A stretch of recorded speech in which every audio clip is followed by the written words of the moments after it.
Good morning everyone, welcome back to my channel with a new video. तो अभी मैं library जा रही थी। आज मौसम बड़ा अच्छा हो रहा है तो इसलिए मैंने सोचा कि मैं रिकॉर्ड कर लेती हूँ व्लॉग।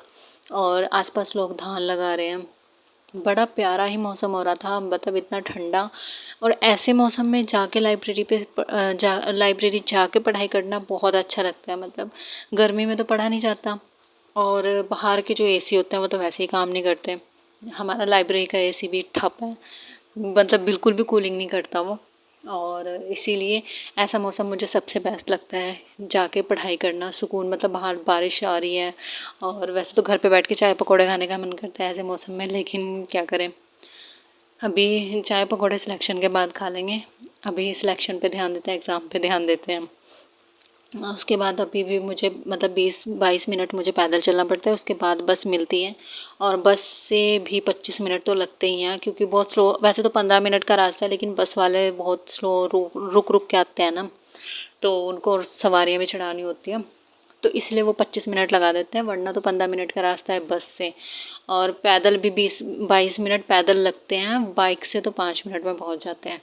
फिर आते ही सबसे पहले मैंने ये कलाकारी की थी, कुछ प्यारे प्यारे से खुद के लिए नोट्स लिखे थे मैंने। स्टडी के नोट्स तो वो बिल्कुल भी नहीं थे। आज मैं 10 बजे लाइब्रेरी पहुंची थी, क्योंकि मेरी बस जो पहले वाली थी वो छूट गई थी। उसके बाद फिर मतलब 9:30 बजे बस आई थी, फिर 9:30 वाली में आई थी, तो मैं 10 बजे पहुंची थी लाइब्रेरी।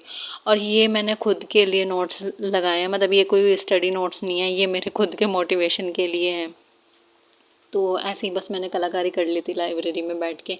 तो जब भी, क्योंकि डीमोटिवेट हो जाते हैं, डिप्रेशन, एनजाइटी, ये सब चीज़ें तो सबके साथ है, कोई ऐसा नहीं है जो बाहर से खुश है और अंदर से उसके क्या ही चल रहा है वो तो उसी इंसान को पता है।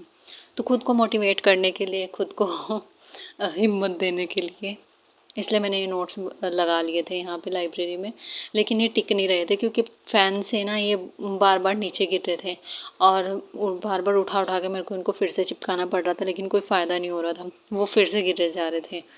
तो अब फिर से ये गिर गया था और मैं तो परेशान हो गई थी इनको बार बार ऐसे ही टिका के। मैंने कहा अच्छा, मैंने तो ये खुशी के लिए लगाए थे, ये तो मुझे और ज़्यादा एंगर दिला रहे हैं, गुस्सा आ रहा है इससे, तो मुझे बहुत ज़्यादा इरिटेशन हो रही थी जैसे बार बार गिरे थे।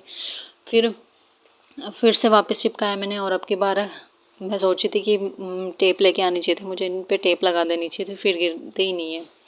उसके बाद फिर मैंने अपना टू डू लिस्ट बनाया था, और मतलब कल मैंने क्या क्या किया था मैं वो देख रही थी, और आज मुझे क्या करना है मैं वो देख रही हूँ। फिर 11 से 15 मतलब टेबल, स्क्वायर, क्यूब्स, ये सब चीज़ें मुझे याद है, मैं लिख लिख के प्रैक्टिस भी करती हूँ।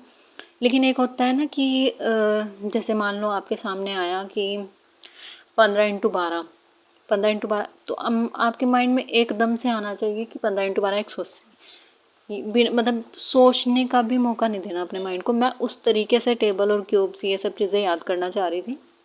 तो फिर मुझे स्पीड मैथ के नाम से एक एप्लीकेशन मिली थी, तो मैं उस पर ये प्रैक्टिस कर रही हूँ। तो मैं वो लिख रही हूँ कि मैंने 11 से 15 टेबल की प्रैक्टिस कर ली है, तो आज मुझे 16 की करनी है, इस तरीके से। तो याद तो है, लेकिन वो होता है ना कि एकदम से माइंड में आना चाहिए। 16x9 लिखा है ना, तो बिना सोचे समझे, मतलब 16x9 देखते ही 144 निकलना चाहिए। तो ऐसी वाली मैं सोच रही हूँ कि इस तरीके से मुझे याद हो, तब मेरी जाके कैलकुलेशन स्पीड इंक्रीज होगी। तो वो चीज़ के लिए मैं ये कर रही थी। और अभी मैं बस आज स्टार्ट कर रही हूँ कि 10 बजे से स्टार्ट कर रही हूँ अपना पढ़ाई का। तो अभी मैं टेबल, स्क्वायर, क्यूब पहले तो लिख के प्रैक्टिस कर रही हूँ, फिर फ़ोन में जो एप्लीकेशन है उससे प्रैक्टिस करूँगी। 11 से 15 जो मैंने कर लिए हैं, लेकिन डेली रिवीजन तो करती हूँ उसकी। लेकिन आज नया ऐड किया है 16 का टेबल, तो 16 का करना है। और इसके अलावा क्यूब्स पे तो हाथ बैठ ही गया है। और मतलब सोचना नहीं पड़ता। अब जैसे क्वेश्चन सॉल्व करते हैं ना, थोड़ा सा सोच में पड़ जाते हैं, नहीं यार इसका ये था, ये था, नहीं, अब डायरेक्ट ये निकलता है 16×9 144। तो मतलब ऐसे वाले याद करने थे मुझे। आई होप मैंने सही बोला हो, पता नहीं क्या क्या कह दिया। और मतलब इसके अलावा इसके बाद फिर मैंने अपना बस ये क्यूब्स की, फ्रैक्शन की प्रैक्टिस की है। और फ्रैक्शन जो है मुझे जल्दी से याद नहीं होती, तो 1 से 16 तक तो मुझे याद है। तो अभी मैंने 1/18 तक कर लिया है, और बाकी जो क्वेश्चंस में आती रहती हैं वो तो याद ही हो जाती है जब क्वेश्चन सॉल्व करते हैं। तो ये एप्लीकेशन है, इसकी बात कर रही थी मैं, तो इससे मुझे काफ़ी हद तक मतलब हेल्प मिली है मुझे। वरना मैं टेबल लिख रही थी, लेकिन वो चीज़ बात बन नहीं रही थी जो मैं सोच रही थी। लेकिन इस एप्लीकेशन ने काफ़ी हेल्प की है मेरी।